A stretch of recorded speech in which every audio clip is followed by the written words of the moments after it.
वह कहाँ से आई है, यह सब किसी को मालूम न था। तेहरान की चौक पर एक रोज लोगों ने खूबसूरत सुंदरी को हाथों में डपली लिए गजल गाते और झूमते देखा। देखते ही देखते पूरे तेहरान में एक खूबसूरत महिला की चर्चा होने लगी। वह कोई और नहीं बल्कि लैला ही थी। लैला की सुंदरता को लफ्ज़ों में बताने के लिए शायद शब्द भी कम पड़ जाए। उसकी सुंदरता की मात्र कल्पना ही की जा सकती थी। लैला किसी रंग बिरंगे फूल से कम न थी। उसकी आवाज़ बांसुरी की मधुर धुन की तरह थी। जब लैला मस्ती में गाती थी उस समय पूरा वातावरण खुशनुमा हो जाता था। लैला कविता, गीत, संगीत और सुंदरता की मनोरम मूर्ति सी थी। वह अपने गीतों में आने वाले वक्त का हाल सुनाती थी। कहती थी, एक समय आएगा जब युद्ध संघर्ष का अंत हो जाएगा, देश में प्रेम संतोष का राज होगा। वह गीतों के जरिए राजा से सवाल भी करती थी और सोई हुई प्रजा को भी जगाती थी। सारा तेहरान उसकी अदा पर फिदा था। लैला गरीब कमज़ोर के लिए आशा के दीपक की तरह, रईसों के लिए मार्गदर्शक, दिलदारों के लिए परी और सत्ताधारियों के लिए यानी राजपाट संभालने वालों के लिए धर्म का संदेश थी। उसके एक इशारे पर नगर की जनता आग में भी कूद सकती थी। लैला के गुण और उसकी सुंदरता पूरी जनता को आकर्षित कर चुकी थी। एक समय की बात है, एक बार तेहरान का शहजादा अपने घोड़े पर बैठकर नगर में निकला। इत्तेफाक ऐसा था कि लैला उसी वक्त मधुर गीत गुनगुना रही थी। शहजादे ने आवाज़ सुन घोड़ा रोक दिया। वह स्तब्ध हो गया और काफ़ी देर तक बीच सड़क पर रुककर गीत सुनता रहा। कुछ देर बाद शहजादा घोड़े से उतरा और रोने लगा। आंखों में आंसू लिए वह उस आवाज़ की ओर चलने लगा। सामने लैला को देख वह दौड़ा और उसके चरणों पर झुक गया। वहाँ खड़े आसपास मौजूद लोग पीछे हट गए। लैला घबरा कर बोली, कौन हो तुम? शहजादे ने कहा, गुलाम हूँ तुम्हारा। लैला, आपको मुझसे क्या चाहिए? शहजादे ने कहा, आपकी खिदमत का हुक्म चाहता हूँ। मेरी छोटी सी झोपड़ी में अपने कदम रख कर उसे रोशन कर दीजिए। लैला, मेरी आदत में यह सब नहीं है। शहजादा दुखी होकर वहीं रुक गया। लैला ने फिर से गाना शुरू किया। उसका गला कांपने लगा। ऐसा लगता मानो जैसे वीणा के तार टूट गए हो। उसने मुड़कर शहजादे को देखा और बोली, तुम यहाँ ऐसे मत बैठो। यहाँ मौजूद दर्जनों लोगों ने लैला को बार बार बताया कि ये तेहरान नगर के शहजादे हैं। उनका नाम नादिर है। लेकिन लैला को इससे तनिक भी फर्क नहीं पड़ा। वह बोली, बड़ी अच्छी बात है कि ये शहजादे हैं, लेकिन ये यहाँ क्यों क्या करेंगे? उनके पास महल में महफिल है, शानो शौकत है, फिर ये भला यहाँ क्यों रहेंगे? जिन्हें गम है और जो अपने दिल के दर्द को बयां नहीं कर पाते हैं, मैं उनके लिए गाती हूँ, न कि किसी के शौक के लिए। शहजादे ने कहा, लैला, मैं तुम्हारे इस मधुर संगीत पर सब कुछ कुर्बान कर सकता हूँ। मैं अब तक शौक का गुलाम था, लेकिन तुम्हारी आवाज़ ने मुझे दर्द का स्वाद चखा दिया है। लैला कुछ बोली नहीं और फिर से गाने लगी। इस बार उसकी जुबान से शब्द नहीं फूटे। उसकी आवाज़ पर उसका काबू नहीं था। वह रुक गई और डफली लेकर वहाँ से जाने लगी। सभी लोग अपने घर जाने लगे।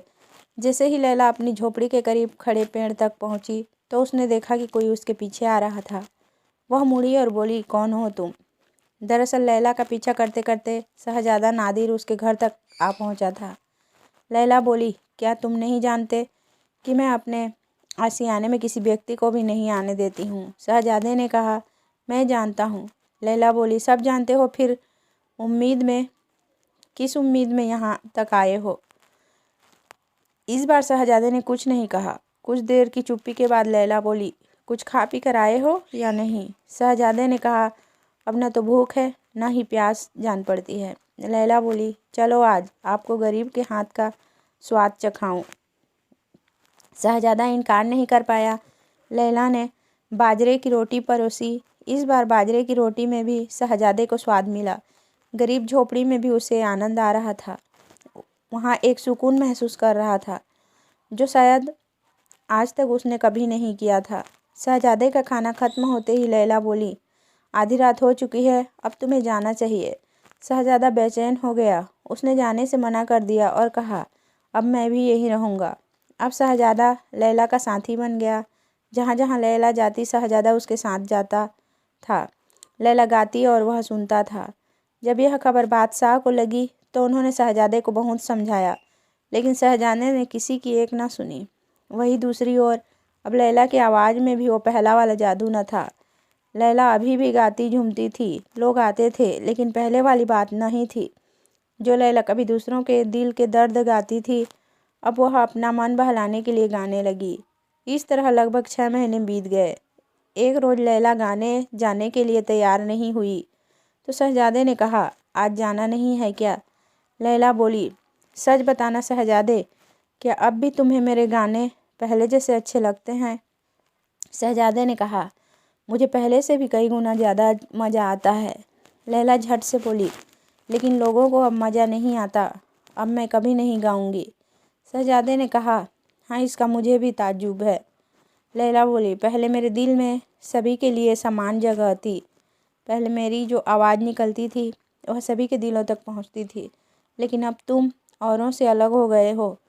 आज से तुम मेरे सब कुछ हो। अब से मैं तुम्हारे साथ चलूँगी। इस झोपड़ी में आग लगा दो। फिर पूरे तेहरान में जश्न का माहौल हो गया। घर घर मिठाइयाँ बन रही थी। शहजादे और लैला का विवाह हो रहा था। हजारों लोग मस्जिद में एक साथ नए जोड़ों के लिए लंबी उम्र की दुआएं मांग रहे थे। इस मौके पर लैला ने बिल्कुल सादे कपड़े पहन रखे थे। आभूषण का कोई नामो निशान नहीं था। महिलाएं लैला को दुआएं और मुबारकबाद दे रही थी, जिस पर एक सुर में वहां मौजूद लोग आमीन आमीन कह रहे थे। देखते ही देखते कई साल बीत गए। शहजादे नादिर अब नगर के बादशाह बन चुके थे और लैला उनकी मल्लिका। उस दौर से पहले ईरान का राजपाट कभी इतना अच्छा नहीं था। बादशाह नादिर और मल्लिका लैला दोनों ही अपनी प्रजा को अपने करीब मानते थे और उनका हमेशा भला सोचते थे। नादिर राज सत्ता की वकालत करता तो लैला प्रजा की ओर से दलील देती। जब कभी राजपाट से थोड़ा वक्त मिलता तो दोनों एक साथ गाते बजाते थे।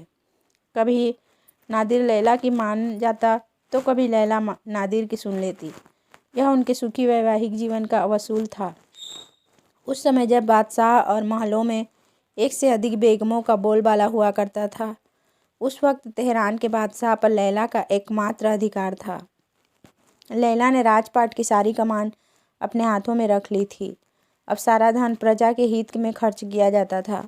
सब बढ़िया था, किंतु प्रजा मन ही मन संतुष्ट नहीं थी। उन्हें यह डर था कि अगर ऐसा ही हाल ज़्यादा दिनों तक चला तो वो दिन दूर नहीं कि राजा प्रजा का भेद खत्म हो जाएगा। लैला और नादिर के लाख समझाने के बावजूद भी दोनों वर्गों का भेद मिटाने का नाम नहीं ले रहा था। लड़ाइयाँ और विवाद बढ़ते जा रहे थे। सामंत और ऊंचे वर्ग के लोग बादशाह नादिर को मारना चाह रहे थे, जबकि वहाँ की प्रजा लैला की दुश्मन बनती जा रही थी। पूरे राज्य में अशांति का वातावरण था। एक रोज रात के समय बादशाह और मल्लिका आराम गाह में थे। शतरंज की बाजी चल रही थी। नादिर ने कहा, लैला, अब तुम्हारा प्यादा गया। लैला बोली, ये लो सह, तुम्हारा खेल खत्म। नादिर ने कहा, तुमसे हारने में जो खुशी मिलती है वह जीत में बिल्कुल नहीं है। लैला, सह बचाइए, वरना अब अगली चाल से आपकी हार तय है।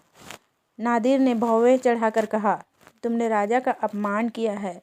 इतने में लैला बोली, 2 बार मैंने आपको छोड़ दिया है, अब आप नहीं बचेंगे। जब तक मेरे पास मेरा घोड़ा दिलराम है तब तक मुझे कोई दुख नहीं है। लैला, तो लाइए दिलराम को, हो गई आपकी मात। नादिर, जब मैं तुम्हारे गुणों के सामने अपना दिल हार बैठा तो अब मेरा प्यादा क्या चीज़ था, उसका अंत तो होना ही था। लैला बोली, बातें मत बनाइए, आप हारे हैं, इसलिए शर्त के मुताबिक इस पत्र पर अपनी मोहर लगा दीजिए। फरमान में लैला ने यह लिखा था कि आयात कम करके आधा कर दिया जाए। शतरंज में हारने पर नादिर ने इस फरमान पर मोहर लगाने का वादा किया था। शर्त के मुताबिक बादशाह ने मुहर लगा दी और इसके साथ ही प्रजा को साल के तकरीबन 5 करोड़ के कर से छुटकारा मिल जाएगा। लैला मन ही मन ये सोचकर खुश हो रही थी कि तब प्रजा को इसकी जानकारी मिलेगी तो वो कितनी खुश होगी और उन्हें दुआएं देगी। तभी अचानक राजभवन में शोर मचा। अफरा तफरी का माहौल हो गया। पूछने पर पता लगा कि गुस्साए लोगों की भीड़ आई है और वे राजमहल की दीवार तोड़कर अंदर आने की कोशिश कर रहे हैं। शोर बढ़ता ही जा रहा था। लैला एक कोने में चुपचाप खड़ी थी। नादिर को भी कुछ समझ नहीं आ रहा था कि वह क्या करे। अंत में उसने लैला की तरफ देखकर कहा, मैं सेना को बुलवा भेजता हूँ। इतने में लैला बोली, थोड़ा रुकिए, आखिर इन सभी लोगों से एक बार पूछिए तो कि ये चाहते क्या हैं। लैला की बात सुनते ही नादिर छत पर चढ़ गया और लैला भी उसके साथ पहुंची। दोनों छत पर खड़े थे। भीड़ की नज़र उन पर गई। भीड़ चिल्लाई, वो देखो लैला छत पर खड़ी है। नादिर ने चिल्लाकर कहा, यह ईरान की बदनसीबी है कि आज ये दिन आया। तुम लोगों ने राजभवन को क्यों इस प्रकार से घेरा है? आखिर क्यों तुमने बगावत की राह चुनी है, बताओ। मैं बादशाह ये तेहरान तुम सभी को हुक्म देता हूँ, इसी वक्त यहाँ से जाओ, वरना यहाँ खून की नदियाँ बहा दी जाएगी। तभी भीड़ से एक विद्रोही निकला और बोला, हम तब तक यहाँ से नहीं जाएंगे जब तक लैला इस महल से नहीं जाएगी। गुस्से में तमतमाकर नादिर ने कहा, अल्लाह से डरो, मल्लिका का इस तरह अपमान करते हो। तुम लोग को बिल्कुल शर्म नहीं है। लैला जब से मल्लिका बनी है उसने तुम लोगों को कितनी सुविधाएं दी है और तुम ऐसी बेअदबी कर रहे हो। कभी महल में आकर देखो कि मल्लिका कैसे जीवन जीती है। लैला वैसे भोजन खाती हैं जो तुम जानवरों को खिलाते हो। साज सजावट तो दूर, लैला का महल खाली खंडहर है। लैला मल्लिका होकर भी फकीरों से जीवन जीती है, दिन रात प्रजा की सेवा में ही डूबी रहती है और तुम उसके साथ ऐसा बर्ताव कर रहे हो। नादिर बोल ही रहे थे कि विद्रोहियों में से किसी ने चिल्लाकर कहा, मल्लिका हम सब की दुश्मन है, हम लैला का चेहरा तक देखना नहीं चाहते। इतने में नादिर ने चिल्लाकर कहा, खामोश हो जाओ। सब फरमान दिखाते हुए नादिर ने कहा, ये देखो लैला ने तुम लोग के लिए कितना सोचा। तुम लोग का कर अब आधा हो गया है, फिर भी तुम उसके लिए ऐसी बातें कर रहे हो। हजारों लोग एक साथ बोले, यह तो बहुत पहले ही माफ़ हो जाना चाहिए था। हम अपनी मल्लिका के रूप में इसे स्वीकार नहीं कर सकते हैं। बादशाह को समझ नहीं आ रहा था कि वह क्या करे। उसे इस हालात में देख लैला बोली, अगर अल्लाह की यही मर्जी है कि मैं डपली बजाऊं और गाना गाकर गुजर बसर करूं, तो मुझे इस बात का कोई दुख नहीं है। मैं फिर से एक बार अपनी आवाज़ से जनता का दिल जीत लूँगी। नादिर लैला को खोना नहीं चाहते थे। उसने घबरा कर मीनार की घंटी बजाई ताकि सैनिक बाहर मदद के लिए आए और भीड़ को खाली कराएं, लेकिन ऐसा नहीं हुआ। नादिर ने फिर दूसरी बार घंटी बजाई। इस बार भी कोई सैनिक बाहर नहीं आया। बादशाह नादिर ने तीसरी बार घंटी बजाई, एक भी सैनिक बाहर नहीं निकला। नादिर ने सिर पर हाथ रख लिया। वह समझ गया कि यह खतरे की घंटी है। अब खराब दिन आ चुके हैं। अब उसे जनता के कहे अनुसार काम करना ही पड़ेगा। लैला नादिर को अपनी जान से भी ज़्यादा प्यारी थी। वह उसका हाथ पकड़े राजभवन के द्वार से बाहर आया। भीड़ दो हिस्सों में बट गई। नादिर और लैला रात के अंधेरे में तेहरान के रास्तों पर चलने लगे। उन्होंने मस्जिद में पनाह ली क्योंकि उन दोनों का अब कोई आश्रय नहीं था। इस तरह दर दर भटकते भटकते पूरा साल बीत गया। दोनों ने समरकंद, बुखारा, बगदाद, हलब, काबिरा और अदन, इन सारे देशों की खाक छान डाली। लैला की आवाज़ का जादू एक बार फिर काम आया। उसके गाते ही पूरे शहर में एक अलग ही हलचल सी मच जाती थी। दिन भर वे गाकर लोगों का मनोरंजन करते, घूमते, खाते और कहीं रात बिताकर अगले दिन वहाँ से रवाना हो जाते थे। प्रजा के बुरे बर्ताव से उनका मन बहुत दुखी था। लैला के मन में ये बात बैठ गई थी कि आप जिनके लिए अपना सब कुछ दे देते हैं, आगे चलकर वही आपका दुश्मन बन जाता है। जिसकी भलाई करो, आने वाले दिनों में वही बुराई करता है। किसी से भी इतना दिल नहीं लगाना चाहिए। लैला के पास बड़े बड़े रईसों, बादशाहों का बुलावा आता था, लेकिन लैला किसी के यहाँ नहीं जाती थी। इधर ईरान में शासन व्यवस्था अनियंत्रित थी। लोगों से तंग आकर रईस धनवानों ने भी फौज जमा करनी शुरू कर दी थी।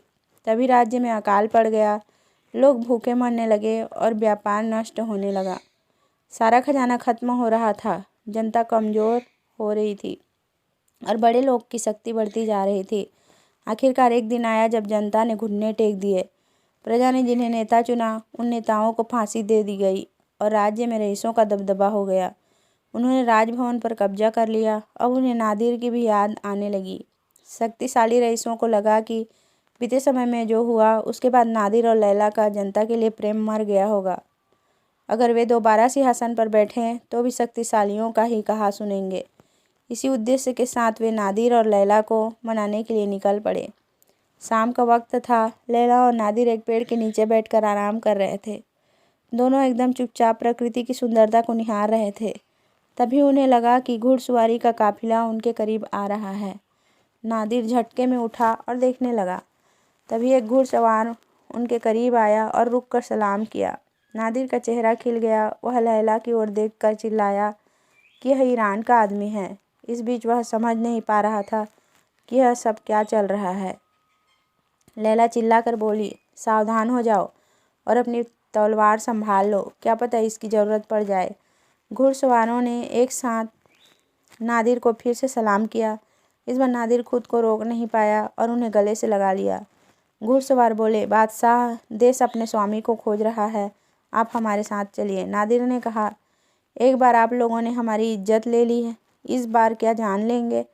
मैं यहाँ बहुत ही आराम से हूँ, मुझे परेशान मत करिए। लोगों ने बार बार साथ चलने की गुहार लगाई, लेकिन नादिर एक ही रट लगाया था।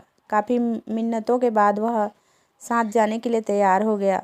तभी लैला बोली, तेहरान की प्रजा मुझसे नाराज़ थी, आपसे नहीं। आप भले ही उन्हें माफ़ी दे सकते हैं, लेकिन मैं नहीं। लैला के मुंह से ऐसी बात सुनकर नादिर हैरान रह गया। उसे समझ नहीं आया कि लैला ऐसा क्यों कह रही है, लेकिन उसने कुछ नहीं कहा।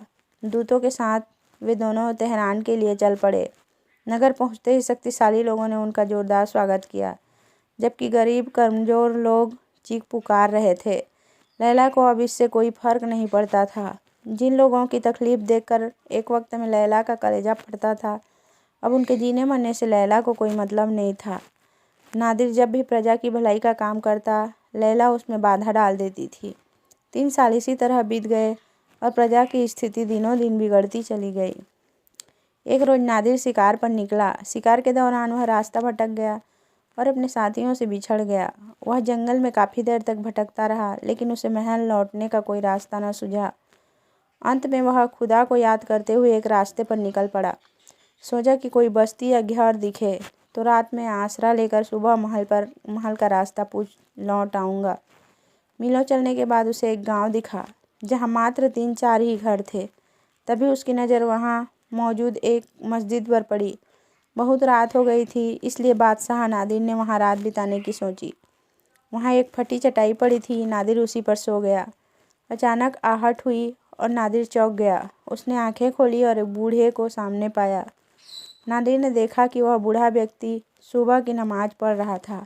नादिर इतना थका था कि उसे पता ही नहीं चला कि सुबह हो गई थी। वह शांत उस बूढ़े व्यक्ति को नमाज पढ़ता देखता रहा। बूढ़े ने नमाज पढ़ने के बाद दुआ मांगी। बूढ़े ने हाथ उठाकर कहा, ए खुदा, तू गरीबों का मददगार है, बेसहारों का सहारा है। तू इस क्रूर बादशाह का अत्याचार देख रहा है। तू देख रहा है कि कैसे वो एक औरत के इश्क में इतना डूब गया कि अपनी प्रजा को भूल गया। खुदा, तू उसे अपने पास बुला ले, या तो फिर हमें अपने पास बुला ले। यातनाएं हमसे और न सही जाएगी। ईरान अब इस अत्याचार से तंग आ गया है। आज से पहले बादशाह नादिर ने अपनी ऐसी आलोचना कभी न सुनी थी। दुआ के लफ्ज़ सुनकर बादशाह नादिर का खून सूख गया। उसे समझ नहीं आया कि वह क्या करे। नादिर वहीं सोया रहा, वह हिल भी नहीं पाया। घटना के 1 सप्ताह बाद तक नादिर सभा में नहीं आया। साथ ही उसने किसी सेवक से भी मुलाकात नहीं की। कमरे में पड़ा सोचता रहता था कि आखिर क्या करूं। लैला ने नादिर की ये हालत देखी नहीं जा रही थी।